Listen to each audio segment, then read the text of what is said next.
Episode 5 of The Penguin has my favorite shot of the series so far. It confirms what I have always believed, that the Penguin is truly an evil, evil man.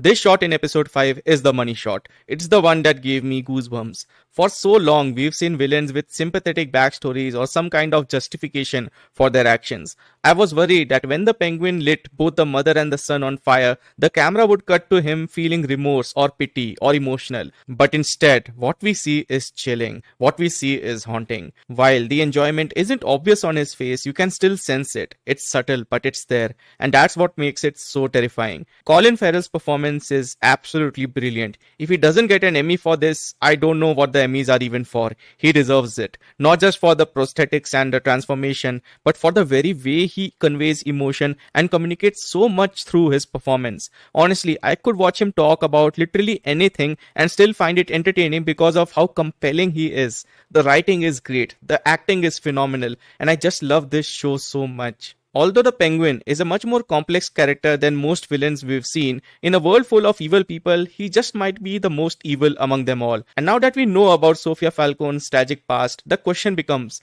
are we actually rooting for the Penguin or for Sophia? Even though Sophia has her redeeming qualities, the show still centers around the Penguin. He's the character we see the most. And even though his actions are very evil, we are still drawn to him. We see his point of view. Characters like Salvatore Moroni and Sophia both have their redeeming qualities, even though you could classify them as villains. But the Penguin might be the most evil among them all. Even his relationship with his mother is twisted. She's disappointed in him, not because of his evil deeds, but because he hasn't yet become the kingpin of Gotham. We get a glimpse of Penguin's past. His brothers are no longer around. His family went through poverty, and his mother faced hardships like many other families in Gotham. All of that is interesting, and maybe we'll get more of his backstory, but it doesn't make him any less evil. I don't think I've enjoyed a show this much since The Last of Us. Actually, maybe I've enjoyed the Penguin even more. Maybe I'm overreacting, maybe it's just the recency bias, maybe it's just the recent excitement, but I loved episode 5. While episode 4 might have been the best one yet in terms of the closure and we got the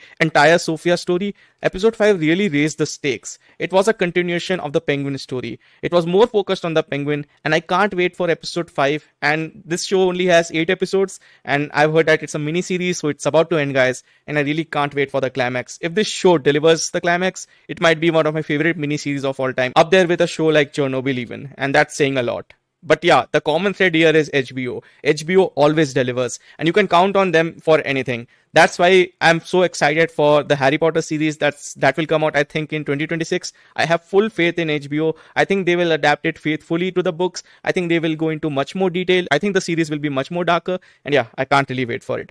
If you like this video, please do like and subscribe. And many thanks for watching.